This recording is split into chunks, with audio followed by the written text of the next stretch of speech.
ఇచ్చిన టైం సరిపోయింది. మీరిద్దరికి ఒకళ్ళ మాట వినే అభిప్రాయం కనిపించట్లేదు నాకు. మస్తాన్ రావు గారు, ఎలా ఉందంటే కొట్టిన దానికి అసలు ఎందుకు కొట్టారో అని వాళ్ళు అంటారు, అది తెలుసుకోకుండా మాట్లాడకండి అని. ఇగో కొట్టారు కదా ఇది అని వీళ్ళు అంటున్నారు, కానీ చర్యలు పూర్తిగా ఇక్కడ ఏం తేలట్లేదు. ఎలా ఉందంటే మీతో మనం మాట్లాడుకునేది, కూటమి ప్రభుత్వానికి బాధ్యత ఉంది, బానే ఉంది, కానీ ఆ బాధ్యత మేము నెరవేర్చే క్రమంలో మాకు వీళ్ళు ఎక్కడా సహకరించట్లేదు అన్నటువంటి కంప్లైంట్ ని బయట పెట్టకుండా మేనేజ్ చేస్తున్నారు అన్న అపప్రద కూడా వస్తుంది. మీరేమంటారు? ఖచ్చితంగా అండి, అదే నేను ఇందాక చెప్పింది అదే. ఇప్పుడు ఇందాక అన్ని కేసులు ఉదాహరించాను కదా, అది వస్తుంది. అయితే ఇవాళ పవన్ గారు ఒకటి చెప్తా, నేను ఒక విచిత్రమైన సంఘటన జరిగిందండి. వైఎస్ఆర్ కాంగ్రెస్ పార్టీ కేంద్ర కార్యాలయంలో ఒక ప్రెస్ మీట్ జరిగింది. అందరూ కూడా కమలారెడ్డి గారు అందరూ కూడా కక్ష సాధిస్తున్నారంటున్నారు. అక్కడ ఇటీవల కాలంలో అంబటి రాంబాబు గారు కానీ, బొత్స గారు కానీ, అదేవిధంగా పేరు నాని గారు కానీ గతంలో పవన్ కళ్యాణ్ గారి మీద వారి వైఖరిలో చాలా మార్పు వచ్చింది. ఏంటి, కొద్దిగా ఆయన బాగానే పనిచేస్తున్నారు, ఆయన అట్లా కోర్టుకు వెళ్ళి తనిఖీ చేయడం కరెక్టే, అది ఇంకా బాగా కరెక్ట్ పనిచేస్తే బాగుంటది, పిఠాపురంలో కూడా పక్క మంత్రి బాగా పనిచేయపోయినా కూడా ఆయన నిలదీశారు, బాగానే ఉందని చెప్తా ఆ పవన్ కళ్యాణ్ వైఖరిలో మార్పు. అసలు ఇవాళ ఏకంగా వైఎస్ఆర్సీపీ కేంద్ర కార్యాలయంలో పేర్ని నాని గారు కూర్చొని తన భార్యను అరెస్టు చేయకుండా చంద్రబాబు నాయుడు గారే సహకరించారని చెప్పేసి ఆయన ప్రకటించారు. అది మీరు చూసే ఉంటారు. అందుకే అడిగింది పేర్ని నాని ప్రెస్ మీట్ అని, అందుకే అన్నది. ఎస్ సార్, ఎస్ ఎస్, నాకు కొద్దిగా ఇది రావట్లేదు. నో ఇష్యూ అంటే ఇందాక అన్నది అదే. ఇప్పుడు చంద్రబాబు నాయుడు గారు ఇక్కడ రెండు పాయింట్లు ఆలోచించాలండి. ఒక మహిళ అన్నటువంటి పాయింట్, సరే తప్పు చేశారు, ఇన్వెస్టిగేషన్ జరుగుతోంది, కానీ ఒక మహిళని ఇబ్బంది పడకూడదు, పెట్టకూడదు అన్న ఒక దాంతో కూటమి ప్రభుత్వంలో ఈ క్వాలిటీ ఉంది, మహిళల్ని ఇబ్బంది పెట్టకూడదు అన్న దాంతో అరెస్టులు కాస్త స్లో అవుతున్నాయి, తప్పులేదు. ఆ విషయాన్నే పేర్ని నాని గారు వాళ్ళు ఒప్పుకున్నారు. అయితే పేర్ని నాని గారు ఒప్పుకోవడం అనేది ఇక్కడ మెయిన్ పాయింట్. అదే వైఎస్ఆర్సీపీ కేంద్ర కార్యాలయంలో కూర్చొని ఆ విధంగా ప్రకటించడం అనేది అసలు వైఎస్ఆర్సీపీ అధినేతకి ఆ విషయం ఇష్టం ఉండకపోవచ్చు, కానీ ఆయన చాలా డెలిబరేట్ గా చెప్పారు. చంద్రబాబు నాయుడు లాంటి వ్యక్తి తెలుగుదేశంలో ఉన్నప్పటికీ, ఆయన అధ్యక్షుడు అయినప్పటికీ కూడా ఆయన మంచి చేస్తే నేను చెప్పాలి కాబట్టి చెబుతున్నాను, దానికి నాదెళ్ల మనోహర్ గారు పక్కనే ఉన్నారు, కొంతమంది ఐఏఎస్ ఐపీఎస్ ఆఫీసర్లను, ఇంకో 2-3 మంత్రులు కూడా ఉన్నారు.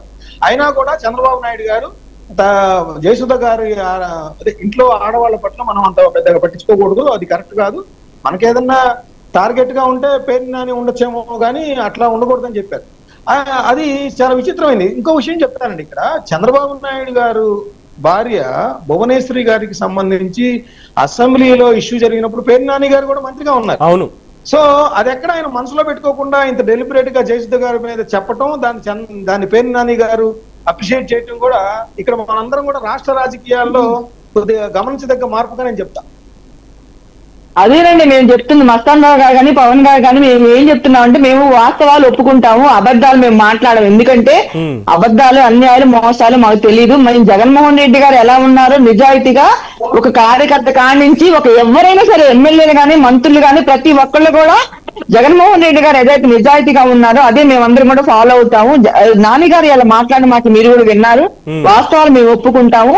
అదే ఈ రోజు కూడా అక్కడ 2 చేతులు కల ఉంది, చప్పుడు రాదు, అక్కడ ఏం జరిగిందో ఏందో మనం కనుక్కోకుండా మనం తొందరపాటు మాట్లాడకూడదని చెప్తా ఉన్నారు.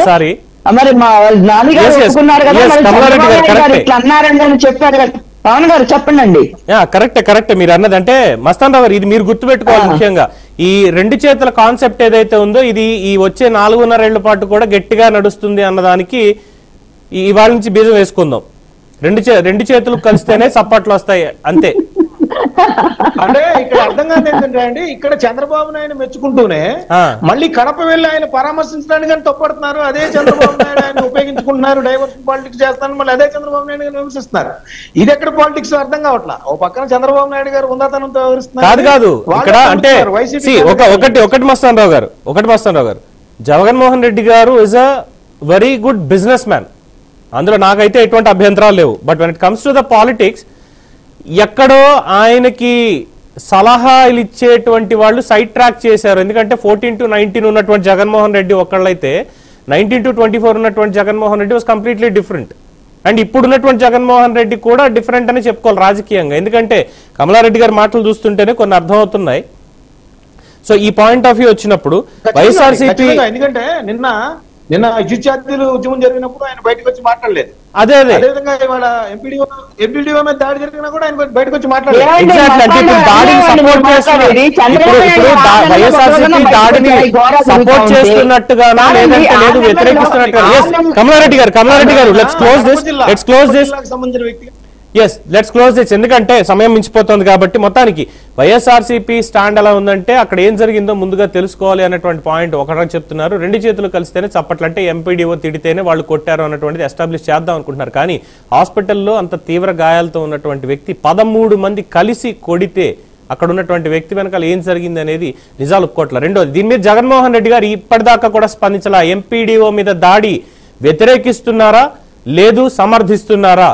ఆయన దగ్గర నుంచి రావాలి, వస్తేనే వైఎస్ఆర్సీపీ స్టాండ్ దీని మీద ఏంటనేది చాలా స్పష్టంగా తెలిసేటువంటి అవకాశం ఉంది. కూటమి ప్రభుత్వానికి గౌరవపూర్వకమైనటువంటి హెచ్చరిక ఇది. వాళ్ళు ఎలా తీసుకున్నా సరే, ఎందుకంటే తప్పుని తప్పు అనే చూపిస్తున్నాం, మంచి జరిగితే మంచి అనే చూపిస్తున్నాం మీడియా పరంగా. కానీ జరుగుతున్నటువంటి దాంట్లో ఎక్కడో లోపాలు ఉన్నాయి, లోపాలని సరిదిద్దుకోండి, లేదంటే మీ వెనకాల మా నేత్రం పడుతూనే ఉంటుంది. ఇందులో ఎటువంటి అభ్యంతరం అయితే లేదు. కూటమి ప్రభుత్వం మేము ఇంకా అధికారంలోకి రాలేదా, 164 మాకే వచ్చాయన్న ఆశ్చర్యంలో ఉంటే దయచేసి చలికాలం చల్లటి నీళ్ళు ఎత్తిమించి స్నానం చేయండి, ఆ మత్తు దిగిపోవాలి, ప్రజల ప్రాబ్లమ్స్ ఏంటి, ప్రభుత్వం ఎలా నడుస్తుంది అనేది తెలిసి రావాలి. ఇది ఇవాళ ప్రైమ్ డిబేట్. చూస్తూనే ఉండండి BRK న్యూస్ తెలుగు.